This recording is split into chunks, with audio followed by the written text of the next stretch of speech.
minuto para llegar a las 10 de la mañana. Estamos aquí en Desayunos Informales. El tema de hoy tiene que ver con el bullying, la encuesta también, obviamente. Vamos a tener a varios especialistas que van a hablar sobre el bullying, de lo que significa, lo que es el bullying y cómo abarcarlo también en nuestro país, ¿no? Cómo se abarca en nuestro país. Pero antes vamos a la encuesta del día de hoy, que como dije recién, tiene que ver con el bullying. Sí, porque creo que todos tenemos la misma sensación de que en los últimos años ha tomado mucho protagonismo, lamentablemente, el bullying, pero queremos saber realmente vos, ¿cuánta información tenés del bullying? ¿Sabés de qué se trata? ¿O simplemente como que tenés la palabra a la vuelta? ¿Tenés información? ¿Sabés de qué se trata? ¿Sabés cómo se ocasiona? ¿Cómo enfrentarlo? Bueno, queremos que nos digas cuánta información tenés. Ahí tenés las distintas opciones, que es mucha, poca o nada.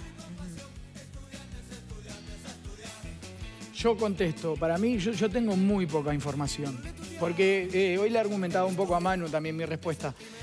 Todo el tiempo me estoy desayunando con cosas nuevas. Por ejemplo, hoy me entero del mobbing, me enteré hoy del mobbing, esta modalidad el acoso del laboral. bullying en el trabajo, ahí va, del bullying o el acoso en el trabajo.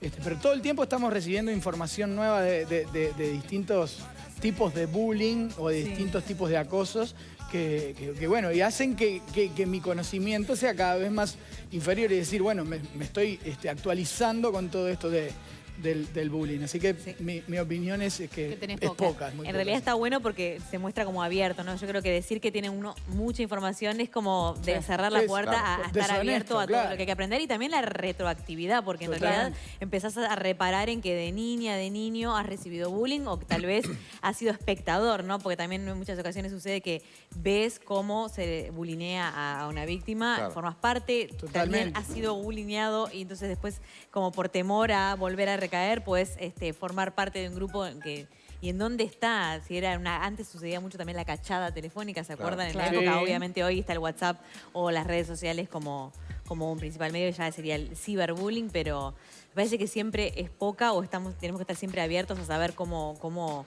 atacarlo, no sé, prevenirlo, tal vez no sé si sea la palabra, pero sí en casa que se puede hacer.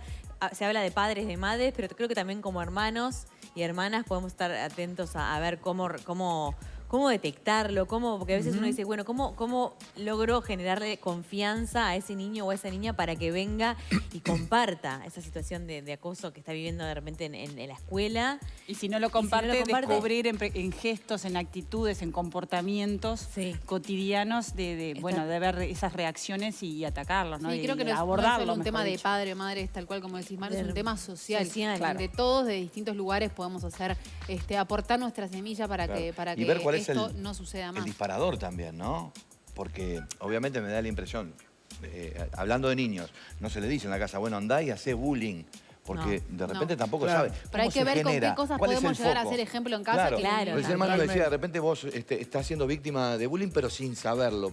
O también capaz que podés estar del otro lado, siendo vos el que estás provocando ese bullying, pero tampoco sabés que lo estás haciendo. Pero capaz que cuando chicos porque empiezan una broma, te parecían que eran acciones cotidianas, normales. Claro, cuando éramos chicos decíamos, che, me cargan en la escuela por tal o cual cosa. O juegan con mi nombre, o me pusieron un sobrenombre, o se agarran de mi apellido para decirme tal o cual cosa. O capaz que eso lo confundimos con bullying y no son más que unas bromas o cachadas. O capaz que ese es el disparador que después va llevando a otro. Claro, porque el caso de bullying es sostenido en el tiempo, ¿verdad? El acoso. Y a la vez también la sensibilidad de cada niño, cada niña es tan subjetiva que también algún incidente puntual puede marcar la niñez y obviamente después eso genera depresión, puede causar trastornos mentales. Lo vamos a hablar ahora con los expertos, pero también el día de hoy todas las plataformas digitales que también potencian todo eso, que no queda en el aula, sino que se ve replicado 24 horas en distintos lugares donde hace que todavía sea peor.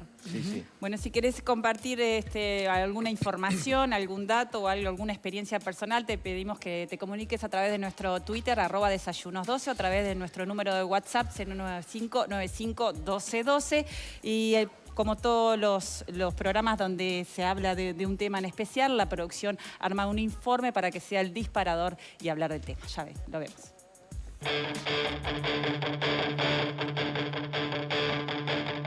Todos los alumnos de mi curso bailan twist enloquecidos en sus tiempos de recreo.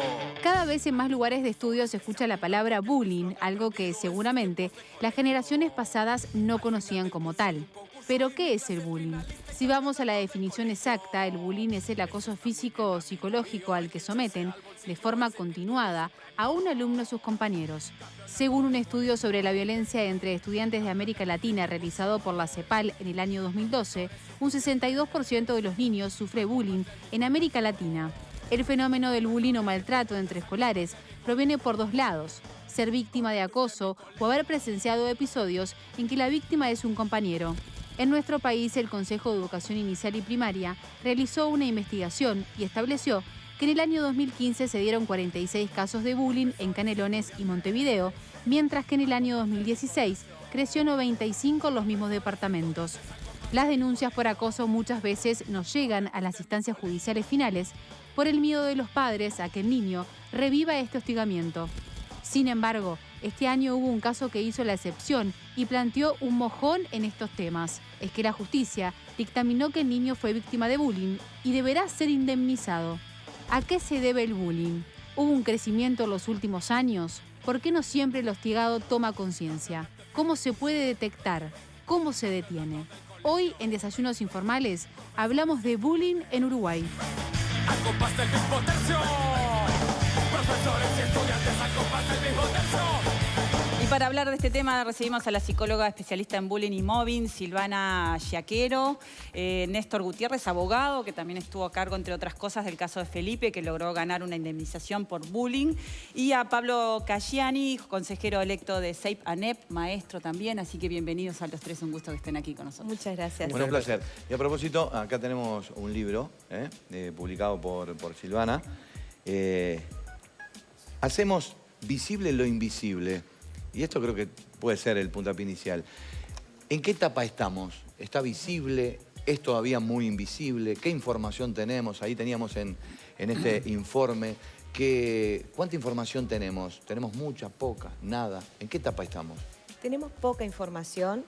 Como les explicaba hoy, la información que más circula es a través de los medios de prensa, las redes, pero no hay información en los centros de estudio. O sea, los centros de estudio no tienen un programa de prevención y de capacitación permanente. Este es un flagelo que es sistemático y repetitivo, que se sostiene en el tiempo y que se especializa aparte. ¿Bien?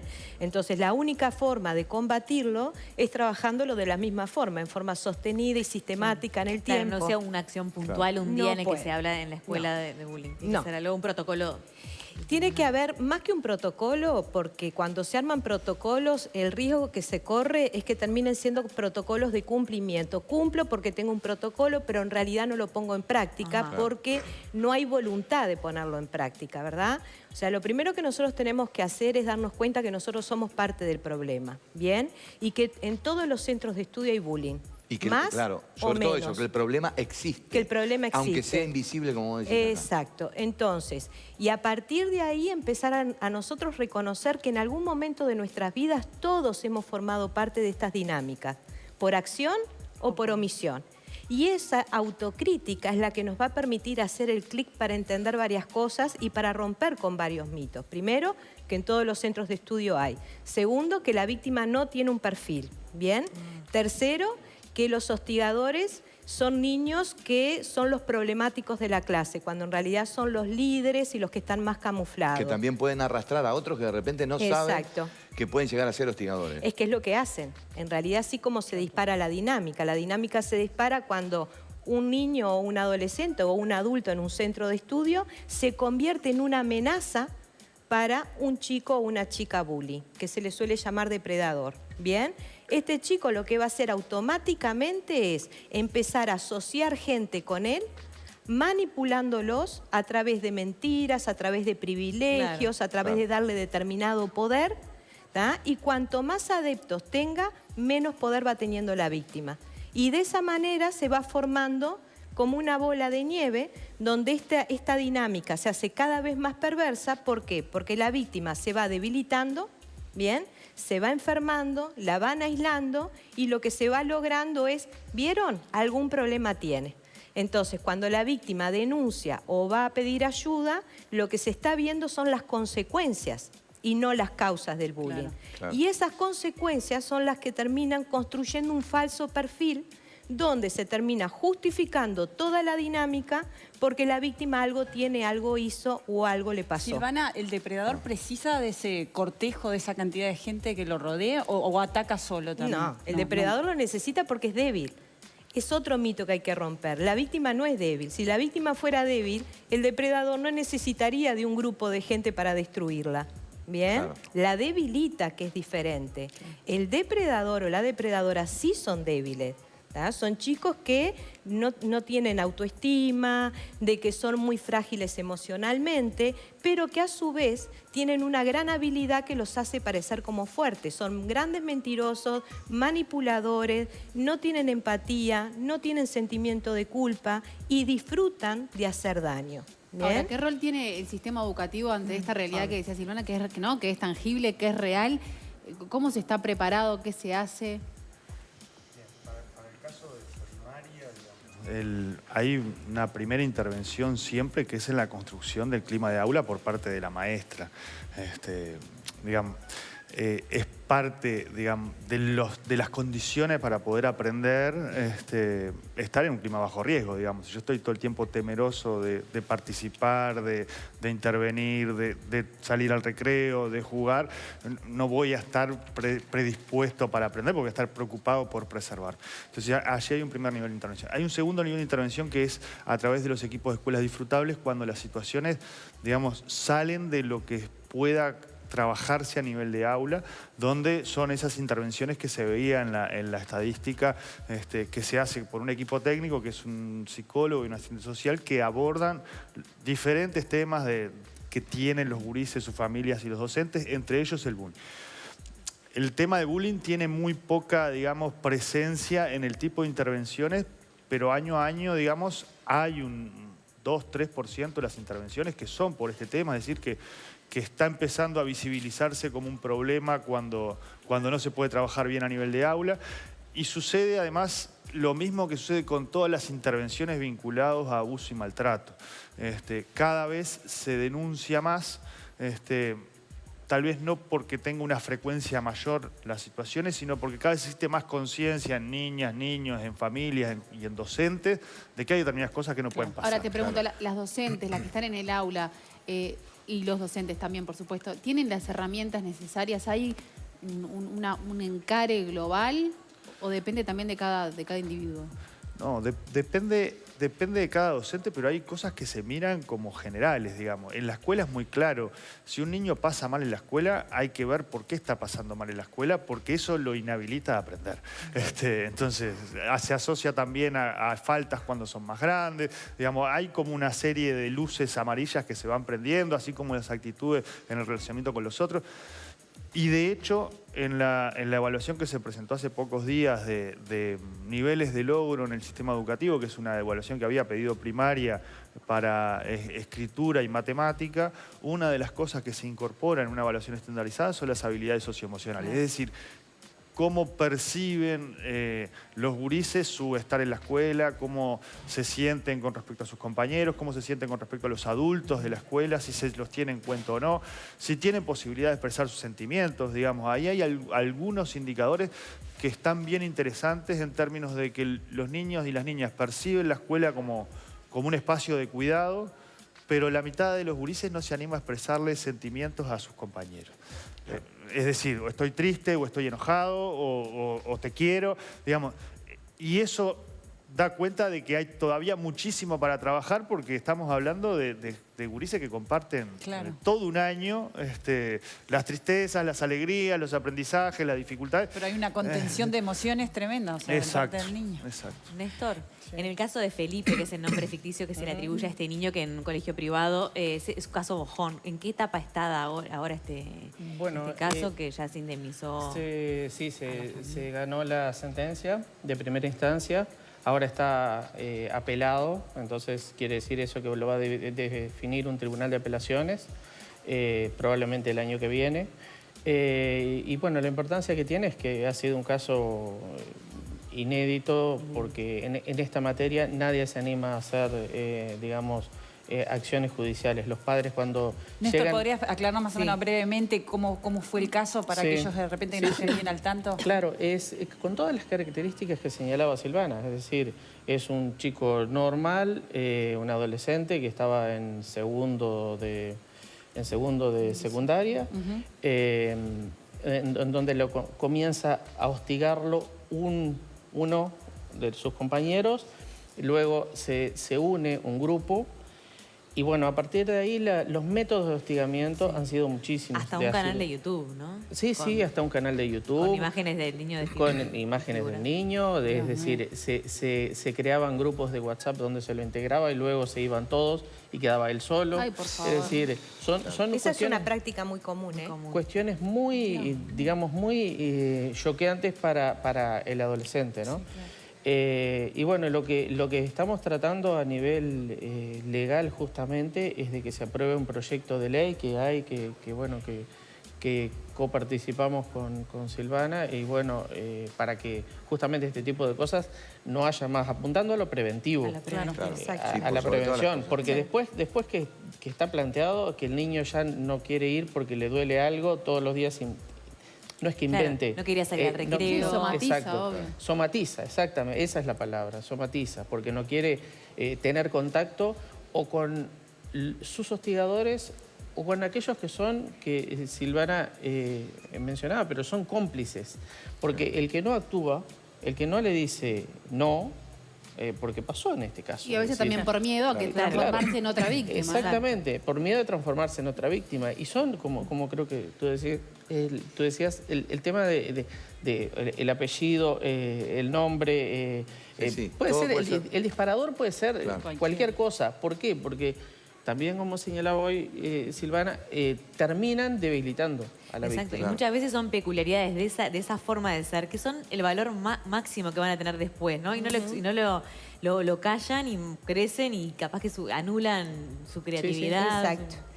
Porque de niños fueron censurados. Mismo también hay muchos niños carismáticos, ¿no? Que por ser de esa forma, el grupo los... Totalmente. Es una problemática, no sé si al grado de una enfermedad, que, como decíamos, hay que atacarla muy primariamente, ¿no? Porque vos decís, segundo año del liceo, estamos hablando de chiquilines de 14 años, que no son los mismos chiquilines de 14 años que de repente éramos nosotros. Que tu padre o tu madre te decía, callate, sentate, vení, quédate. Hoy por hoy no es así. ¿Cómo manejarlos a esta edad, no? ¿De ahí qué rol, eso que dice Coco, qué rol juegan los padres, no? Fundamental. Y bueno, yo de experiencia desde el... Perdón, Silvana, porque desde lo jurídico, cuando van a consulta ya al estudio jurídico, los que van son los que los padres lo apoyan, pero a muerte y saben toda la vida de ellos. Bien. Los otros no tengo idea. Claro. Ahí el tema, acá hay dos temas. Uno, los padres de la víctima que sufren y también desarrollan estrés postraumático, principalmente las mamás, más que los papás. Porque no saben cómo tratarlo. No saben cómo tratarlo y ellos también lo van viviendo, esa impotencia, esa cosa de no encontrar respuesta, de que todos se suman, de que todos buscan el problema en tu hijo, de que te mandan al psicólogo a tu hijo. Es un peregrinar impresionante, ¿no? Que se transforma en una violencia privada realmente importante. En esos casos, generalmente cuando los niños hablan, que solo 2 de cada 10 lo cuentan, es porque ya los padres empiezan a darse cuenta que algo pasa y empiezan a presionar y ahí el chico llega un momento que cuenta y cuando cuenta todo. O sea, el 100% de los padres le creen a los niños cuando sufren de bullying. Ahora, con respecto al resto... Cuando una mamá, por ejemplo, en un grupo de WhatsApp pone mi hijo está pasando por tal cosa, les pido por favor ayuda, enseguida cierran filas, ¿tá? O sea, cierra fila en la institución, cierran fila los padres, todos se ponen en contra de la víctima y de la madre, que la madre es problemática, que mira lo que inventa, que lo que pasa... Ahí tenemos que revernos como sociedad. Ahí está, o sea, si en un grupo de padres hay una madre que pone una queja, por favor... O sea, escuchemos, ¿no? Porque enseguida nos vamos a hacer solidaridad con el victimario y con los cómplices, porque nuestros hijos forman parte y nosotros somos parte del problema. Por más de que sea difícil para una madre poder ver que su hijo está haciendo algo que es terrible, ¿no? Una negación de que mi hijo... ¿Cómo darse cuenta también? Porque hay un pacto de silencio. Claro. Hay un pacto de silencio porque es una dinámica perversa. Sí, y el pacto de silencio entre los chiquilines es impresionante. Y no es fácil de romper. Y de repente no se comportan de la misma forma en el centro de estudio que en la casa. Porque es otro de los detalles importantes. Cuando dicen, este problema viene de la casa, el bullying viene de la casa. No, a ver, primero, quien hostiga, quien dispara esta dinámica no necesariamente viene de un hogar violento, sino que tiene un cerebro que funciona diferente. Yo siempre explico, soy disléxica, mi cerebro es diferente. Los músicos tienen un cerebro diferente que funciona. Y este tipo de chicos también lo tiene y hay investigaciones científicas de más de 20 años que avala eso, ¿bien? Por otro lado, ellos logran manipular al resto, ¿bien? ¿Qué pasa? Por más que yo le enseñe valores a mi hijo en casa, por más que yo lo eduque y lo desarrolle en la empatía, ¿bien? La manipulación y la fuerza del grupo hace que la moral se disuelva y los convence de que el victimario se lo merece, que la víctima se lo merece. Entonces no sienten culpa. Para ellos está bien lo que están haciendo. Y a veces hasta es divertido, como te lo dicen, ¿bien? Son más los que se suman a eso que los que no se suman por miedo, ¿bien? Entonces eso es un detalle importante. Entonces, ¿dónde está el rol de los padres? El rol de los padres está en exigirle a los centros de estudio que impongan y trabajen prevención del bullying. Bien. Pablo, Ni siquiera una de las cosas que, perdona, Cuca, una de las cosas que decía Lucía hoy, las maestras, ¿están preparadas?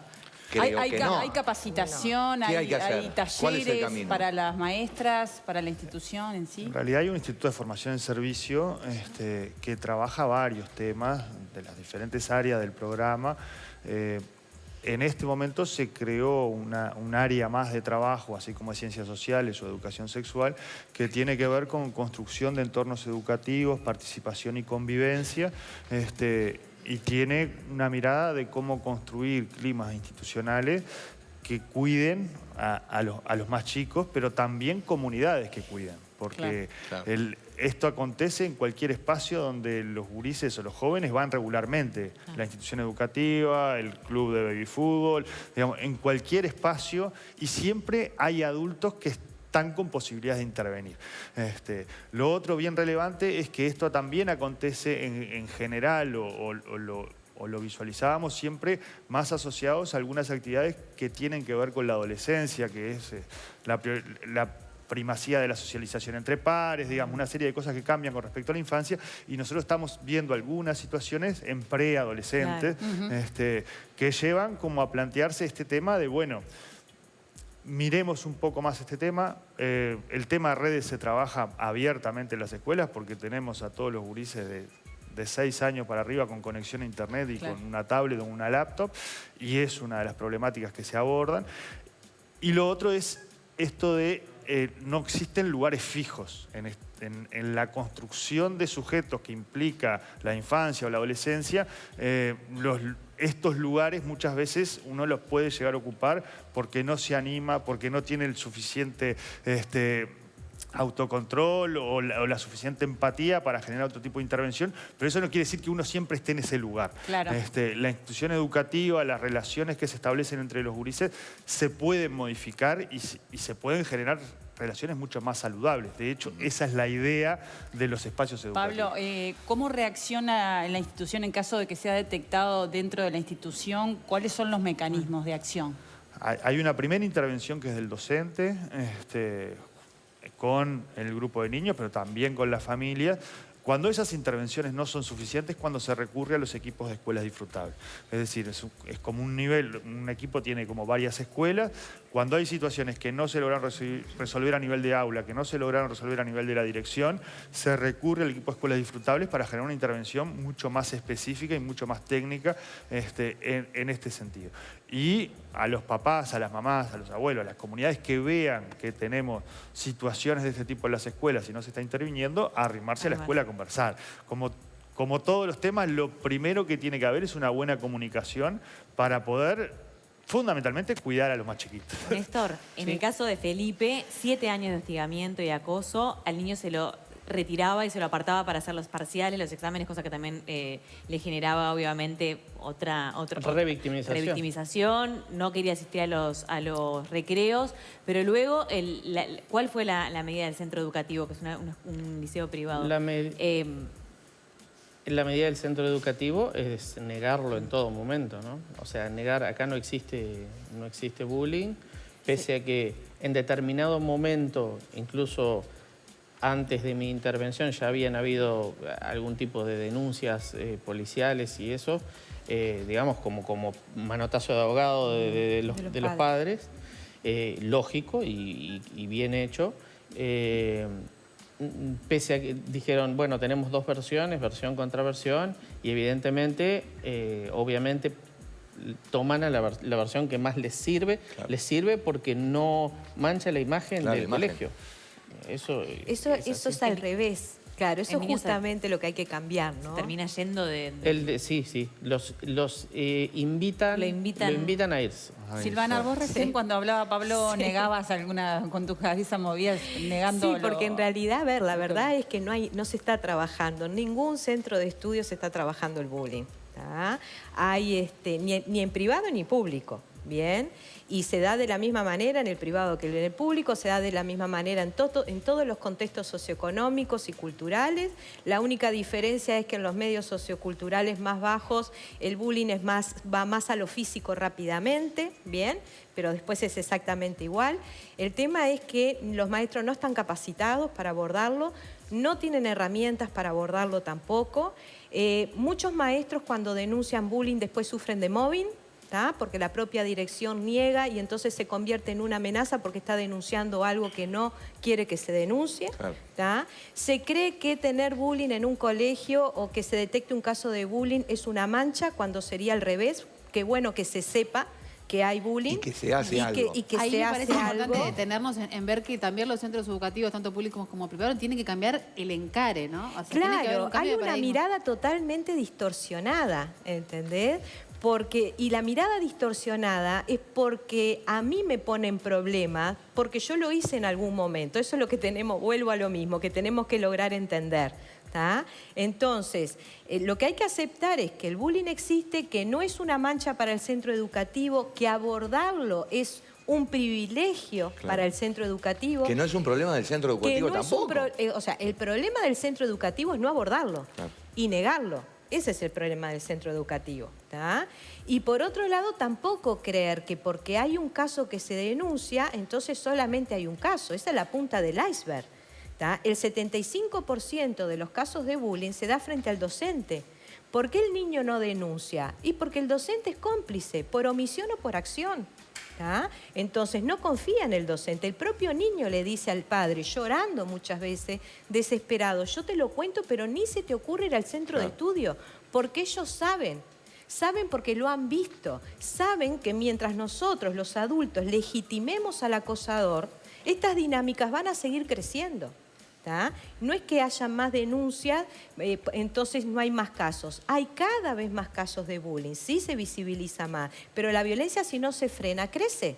Porque lo que yo el mensaje que estoy mandando a los niños es está bien lo que está pasando. Es la ley de la selva. Hay un alto porcentaje de suicidios y sobre todo en jóvenes. ¿Hay incidencia lo que tiene que ver con el bullying? ¿Tiene relación con el suicidio? Si bien hay algunos colegas que salen a decir de que el niño que sufre de bullying no se suicida por el bullying, sino que ese es un indicador más, hay investigaciones científicas que muestran claramente que el acto de suicidio por bullying es un acting, que no tiene que haber una depresión o un trastorno para que el niño llegue a ese acto, sino que es la desesperación de verse obligado a ir todos los días a un centro de estudio donde es humillado, maltratado, denigrado, dejado de lado, no se le habla.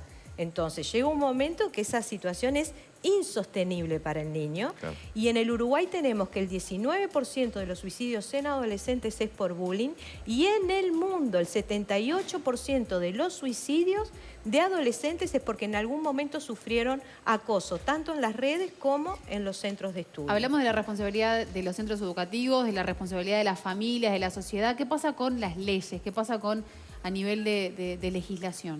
De legislación no hay nada absolutamente. Es decir, lo que hay son viejas leyes que podemos adaptar a la realidad. Y así se puede accionar. Pero nuevo, es decir, una ley sobre hostigamiento escolar, no hay. Una ley sobre mobbing o sobre hostigamiento laboral, no hay. Entonces, digamos, fuimos bastante optimistas en pensar que en el tema de los niños se iba a sensibilizar más el tema en el Parlamento, y por eso que hicimos un anteproyecto de ley y lo presentamos ahí, pero en realidad no funcionó. Y menos va a funcionar cuando hay intereses creados y son los adultos en la relación de trabajo. Porque ahí hay también hostigamiento, que un poco hoy bromeábamos antes de empezar, pero es decir, existe, y eso existe hasta que llega a niveles bastante parecidos a lo de los niños. Lo único que cambia el ámbito, y tampoco hay ley, es decir... O sea, ahí hay un gran debe. Un gran debe, sí, totalmente. ¿Pablo? No, yo sigo insistiendo que es lo que está publicado en Aristas, de que los niños entienden que la mayoría de las veces que tienen alguna dificultad en la escuela, los adultos intervienen. Lo dicen así, respondieron a eso una evaluación estandarizada que hizo el INED. También es cierto que tenemos niveles de intervención a través de escuelas disfrutables de un 3% de las situaciones de intervención. Es decir, allí hay como para pensar si está siendo efectiva la intervención a nivel de la construcción de clima de aula o hay un subregistro de los casos que se deberían estar atendiendo. Lo otro que me parece que hay que señalar es que es bien diferente la situación, por lo que plantean, de algunos colegios que del resto de la institución.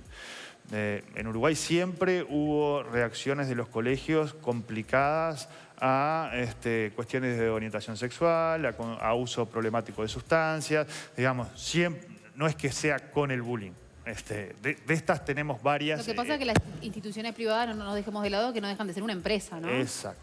Que tiene marketing, que tiene... En el caso de las instituciones públicas no hay, digamos, no hay ninguna razón para no intervenir a favor del niño, porque efectivamente un niño que está en una situación de abuso, de maltrato, de bullying, de angustia, es un niño que no aprende. Por lo tanto, estamos alineando todas las políticas y todas las acciones para garantizar mejores aprendizajes, para reducir brecha de desigualdad. De hecho, si no, no aparecería esto en el informe, digamos. No pediríamos una evaluación estandarizada sobre habilidades socioemocionales en sexto, donde da cuenta de cómo se sienten con los adultos, cómo se sienten con los padres. Y, insisto, esto, para poder intervenir hay que desnaturalizarlo, es decir, no es más una chanza entre adolescentes, hay que estar más atentos a qué es lo que pasa, hay que estar más atentos al niño que no quiere ir nunca a la escuela, porque eso quiere decir que se está sintiendo mal en la escuela por una razón o por otra. Es decir, hay indicadores que permiten a los adultos acompañar y generar espacios de intervención y de comunicación con estos temas. Y siempre recurrir a la conversación o al diálogo en la institución educativa, en la institución deportiva, en donde sea, porque necesitamos completar la información como adultos que tenemos. Capaz que el indicador es que no quiere ir nunca, que siempre le duele la panza, siempre está cansado. Bueno, hay que empezar a ver, porque eso está manifestando que ese niño o esa niña no está pasando bien en un espacio donde tiene que pasar bien. Hay que hablarlo. Bueno, recién hablábamos del tema de las redes sociales, que como toda cosa tiene su lado bueno y tiene su lado malo, y el lado malo lo ha pasado a nuestra compañera Camila Rachman cuando, bueno, pertenecía a Rombay. Ella también tuvo una charla TED donde contó un poco, ¿querés hablar un poquito mejor de eso? El punto de partida de la charla TED es que ella comenta que un buen día se desayunó con la noticia de que estaba muerta. Lo primero que sintió fue cómo hago para avisarle a mis padres y a mis seres queridos que esta noticia es falsa. Cuando entrabas a la noticia decía que Camila Rachman había muerto por comer un pedazo de pascualina, atendiendo como no yendo a la discriminación hacia la cumbia cheta y haciendo referencia a que una persona cheta moriría si come un pedazo de pascualina. A raíz de eso ella generó esta charla TED que es sumamente interesante, muy generosa también porque comparte datos sobre el bullying en chicos y chicas, el ciberbullying, y también cuenta sobre su depresión y cómo en un momento determinado de su vida esto le afectó, pudo pedir ayuda y además de reponerse, ahí la escuchamos. Cami, estamos contigo. Queremos escuchar tu historia de vida. Hola a todos, bienvenidos. La verdad que estoy escuchando el informe desde que empezó. Se me pone la piel de gallina porque tocaron muchísimos temas y antes de ir directamente a mi experiencia, me gustaría decir que abramos bien los ojos, porque a veces no somos ni la víctima ni el victimario, pero somos los familiares o somos los que estamos en el entorno, o a veces somos cómplices por no defender o por no decir o por no sacar a la luz la situación que estamos viviendo y como por hacernos los bueno, no, yo no tengo nada que ver. Todos tenemos que ver si lo estamos viendo. Así que abran un poquito más los ojos e intenten ser un poco más conscientes en lo que pasa a sus alrededores. También en los centros educativos, pero en un montón, no sé, los chicos van al club o en un cumpleaños o en un montón de situaciones donde se deben sentir muy expuestos las víctimas. ¿Cómo fue tu caso, Cami? Hablaban, sí, también. Mira, a mí me pasó en la escuela, puntualmente, en la escuela y en el liceo, de vivir el bullying de distintos modos. Primero, que veía cómo hacían bullying a otros compañeros y segundo, que también me lo hicieron a mí. Tengo muy presente la etapa del liceo donde estudiamos en historia, se estudiaba todo lo del Holocausto y a mí me pegaba muy de cerca porque mi abuelo fue sobreviviente. Y es eso que decían ustedes, no hay un porqué, no es capaz por ser gordito o por tener uniceja, sino me agarraban a mí con, mirá, tu abuelo fue el que le pasó todo esto. Y no era gracioso, a mí no me daba gracia, a mí el tema me pegaba muy de cerca, a mi familia el tema le pegaba muy de cerca y no lo hacen porque en sus familias o los mal enseñaron o los mal educaron, sino que es algo que pasa en el individuo de por sí, porque después pasó que yo volví a mi casa y le decía a mis padres, no saben lo que me pasó, no saben lo que me dijeron, estoy estudiando esto, no quiero estudiar más, no quiero ir a las clases de historia, no quiero hacer no sé qué. Y mis padres llamaban a los padres de mis compañeros y se morían de vergüenza, no lo podían creer. Ellos no educaban así a sus hijos. Y doy fe de eso porque realmente después... Hoy soy amiga de esas personas y en su momento, antes también lo había sido, pero era como una, digamos, no sé, un contagio de que sos más capo, sos más cra, si te sumás a burlarte de alguien o a hacer sentir mal a alguien y todos apuntan a la misma persona. Y es muy importante que realmente todos los que lo rodean estén atentos a las situaciones que pasan, porque si no, puede ser muy triste y muy grave para el que se siente solo u ofendido. Silvana, tiene que ver un poco con lo que dijiste tú con el tema del depredador, cómo busca hasta hacerlo como cómico y para que sea como divertido lo que están haciendo, ¿no? Claro, y hace que todos se rían, incluso los propios docentes que se rían, ¿no? O a veces pasa que es el docente el que dispara la dinámica con algún comentario, alguna burla o algo, y justo ese levanta eso y lo utiliza para empezar a generar la dinámica.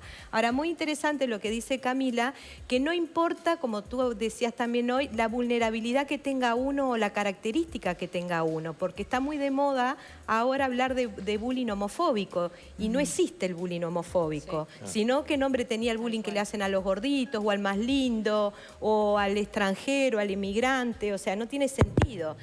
Lo que hace el bulleador es utilizar esa característica, por ejemplo, a la más linda, utilizar eso para unir al grupo. Entonces se empiezan a burlar de esa característica. Y ahí es donde genera el efecto del mimetismo. Esto es clave para entender cómo funcionan estas dinámicas, ¿no? Porque justamente funciona por mimetismo. Yo bostezo, tú bostezás. Yo me junto, uno habla, el otro habla, no sabemos ni de quién hablamos, ni por qué lo estamos haciendo, pero todo lo hacemos, ¿bien? Claro. Así es como realmente se desarrolla, ¿no? Cami, nos ibas a contar la historia más reciente, ¿no? La historia más reciente se da una vez que yo empiezo a formar parte de Rombay. Empezaron a haber muchísimas, ni siquiera podría decir críticas, porque críticas es distinto a bullying y opiniones es distinto a ciberacoso. Era directamente bullying y ciberacoso, me acosaban de todos lados, me decían Ni siquiera porque yo entiendo que no te guste que cante o que no te guste cómo canto, pero me decían gorda, dientuda, operate, no tenés derecho a existir. La verdad que no sé, me atacaban desde donde se les ocurriera, que por la religión, que por la plata, que por el nivel socioeconómico, que por ser mujer, que por cantar cumbia, que por un montón de cosas, que en realidad eso se veía público en mi caso. Pero no se imaginan la cantidad de niños y adolescentes que sufren esto, que se ven reflejados en mí, igual la cantidad de chicos que me escribieron para decirme gracias por tu charla, gracias por exponerte, gracias por hacernos saber que esto pasa y que no somos los únicos. Lo que pasa es que mi caso era totalmente distinto porque estaba a la vista de todos, era algo que no se podía ni esconder. Yo subía una foto y pareciera que los provocara, los provocaba por subir una simple foto a mis redes sociales. Ya era una catarata de comentarios negativos, por supuesto también había comentarios positivos, pero me encantaría exponer esto. Antes de haber formado parte de Rombay, yo tuve depresión. Estuve enferma 2 años con esa enfermedad y yo era mi peor enemigo. Nadie venía ni me decía cosas. Era yo solita la que se hundía en un vaso de agua. Había un mínimo problema y para mí era catastrófico. Y también fui sola intentando salir de eso, y con el apoyo, por supuesto, de mi familia, de mis amigos y de mi terapeuta. Fui pudiendo salir de eso de a muy poquito. Y cuando entré a Rombay, entré realmente con mucha fuerza, entré con muchas ganas de mostrarme como una nueva Camila, como mira que puedo, mira cómo estoy bien, mira cómo puedo hacer lo que me gusta, cómo me puedo dedicar realmente a algo que me gusta mucho, que me hace muy feliz. Entonces, una vez que ya estaba expuesta a eso y todos me criticaban, fue mi decisión no dejar que me afectaran, pero perfectamente me podrían haber hundido. Porque las críticas y los comentarios y el acoso que yo sufría era demasiado. Demasiado, y lo sufrí yo y un montón de personas que están al igual de expuestas. Y un montón de chicos que no están expuestos y que es ir a la escuela y que los bardeen de esa forma. Claro, y que no saben cómo manejarlo, sobre todo cuando son muy chicos, ¿no? Exactamente. Como dice Cami, si te agarra mal parado, claro, por supuesto. ¿Qué hay que hacer con esto? Hay que sacarlo para afuera, hay que contarlo. Sí. Igual hay una cosita que quiero aclarar, que hay una diferencia y hay mucho todavía desconocimiento entre lo que es ciberbullying y ciberacoso. Para que haya ciberbullying, primero tiene que haber bullying, y es el bullying que pasa a las redes. ¿Tá? El ciberacoso es el que se inicia en las redes, como el que ella sufrió. Bien, es lo mismo igual, o sea, la dinámica se da con algunas diferencias, pero los nombres hacen referencia a que cuando hay ciberbullying es porque en el centro de estudio está pasando lo mismo, ¿bien? Con respecto a lo que pasa es que uno es más visible. Claro, esa es la ventaja de las redes. Las redes, la desventaja que tiene es que ocupa toda tu vida. No te acompaña a donde sea. Abrís y ahí está la tortura. ¿Bien? No se borra. Por lo tanto, el riesgo de suicidio es mayor. ¿Tá? Y solo lo cuentan 1 de 10 en lugar de 2 de 10. El tema de cuando... Y aparte el anonimato. Exacto. El anonimato hace que crezca. Pero la ventaja es que hay pruebas. Claro. Entonces los padres dicen, yo tengo pruebas, ¿tá? Y acá está. El tema es cuando hacen perfiles falsos. Sí, ahí está. ¿Hay legislación también para eso? No hay legislación. Antes que nada, yo escuché la charla de Camila y estuvo muy buena. Evidentemente exponiendo justamente su propia situación. Lo cual no es fácil, ¿no? No hay legislación, aún teniendo las pruebas, como dice ella. Claro, no hay que hay un vacío legal. El 1 a 1, hay un vacío legal. ¿Qué pasa? Como señalaban, si hay prueba,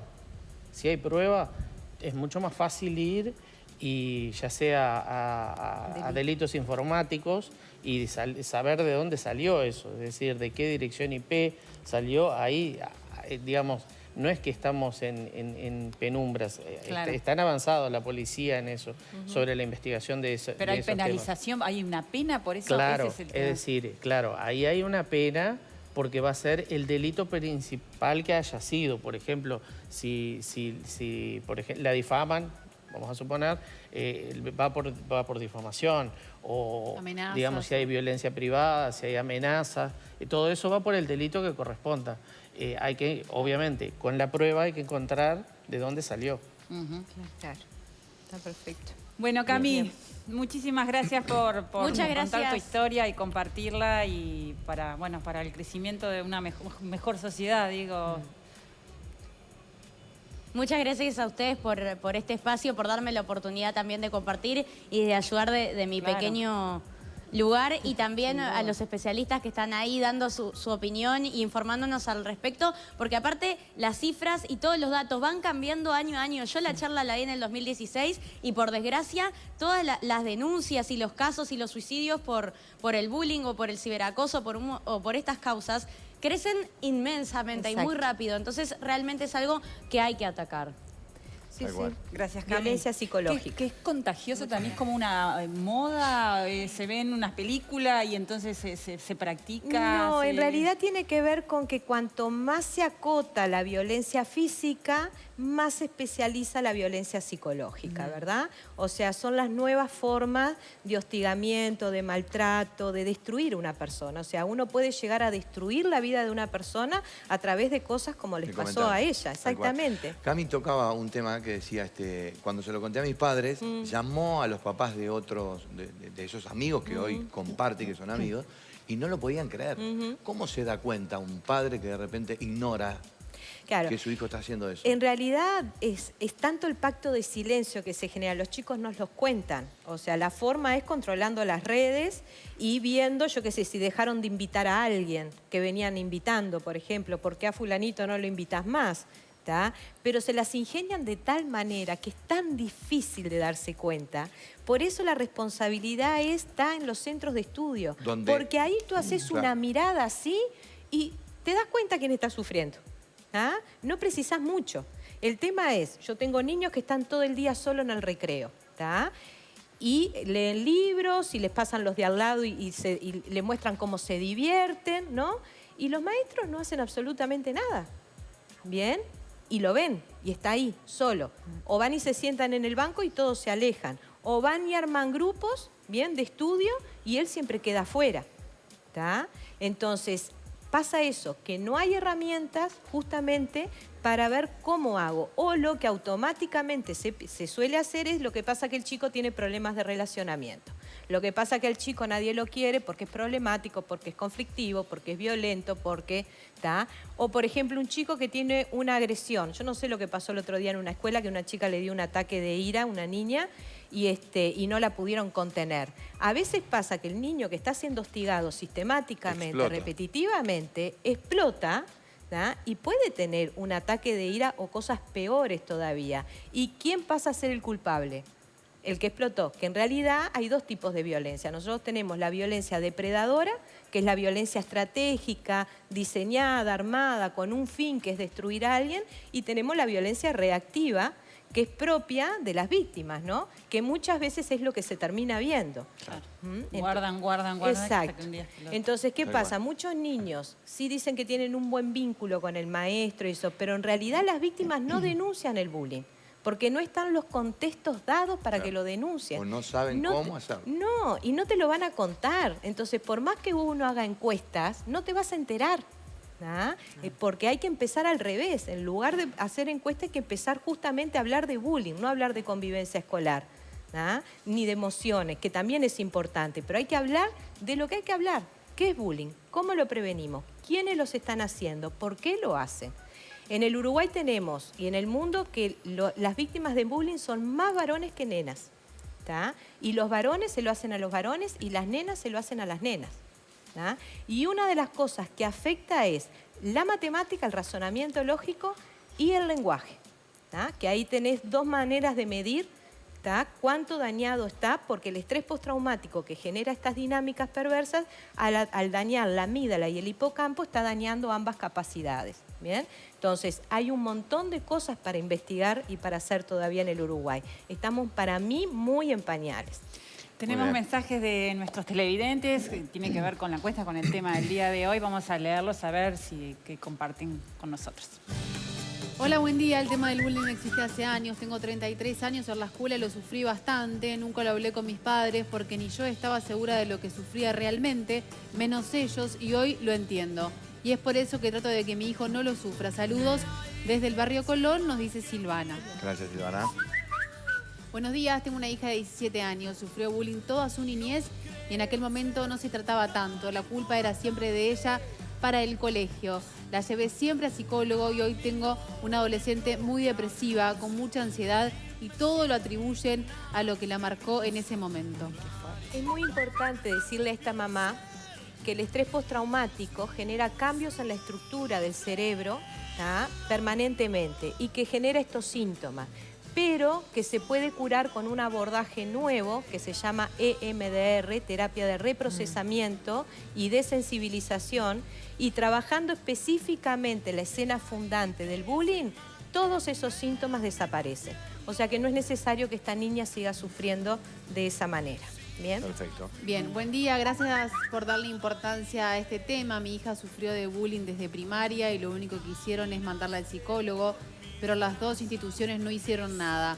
Lo mismo me dijeron siempre, como es tímida, pero soluciones nunca. En la familia se sufre mucho, estamos entre la espada y la pared, nadie nos apoya. Mi hija está en 5º de bachillerato y ahora está sufriendo y muy angustiada por comportamientos de burla de sus compañeras. Sí. Bueno, ¿quieren opinar algo para cerrar el tema del día de hoy, cada uno de ustedes? Si les parece. Yo voy a insistir en que está bueno que se tomen estos temas en los medios de comunicación. Insistir con la comunicación entre familias y docentes para comentar cómo viven los niños o las niñas, estas situaciones que decimos, bueno, no quiere ir a la escuela, se siente mal, no quiere participar. Bueno, hay que ver ahí si es cómo se está construyendo ese sujeto, si está pasando por alguna otra situación. Y lo otro es, bueno, el mundo adulto vigilante en todos los espacios donde haya niñas, niños y adolescentes con este tema y con todos los otros. Y además porque somos el ejemplo y nos están observando permanentemente. Exacto. Sí, bueno, antes que nada agradecerles y felicitarlos por poner este tema sobre el tapete. Nosotros estamos trabajando casi que en silencio, digamos, con algún episodio cuando se marca digamos, algún episodio único que salta a la luz y entonces por eso se viene, pero realmente esto debería estar trabajado incluso a nivel legislativo. Muy bien. Silvana, Bien. tenemos que cerrar a un minuto. Sí, nada, decirle a los padres de las víctimas que hay salida, ¿tá?, que siempre hay un mensaje esperanzador, que hoy tenemos abordajes nuevos, que la denuncia generalmente viene a empeorar la situación, que hay terapias de abordaje psicoanalítico que también las empeoran y es importante que esto se sepa, ¿verdad? Porque así como hay tratamientos para una cosa que hacen bien, para otras no lo hacen, en estos casos no. Y que bueno, que busquen ayuda y nada, que busquen ayuda por favor y que protejan a esos niños porque de verlos sufrir es espantoso. Un poco como empezamos entonces, hagamos visible lo invisible. lo invisible. Gracias. Silvana, Muchísimas Néstor, gracias. Pablo, muchas gracias. Muchas gracias. Pausa. ¿Pausa? Volvemos.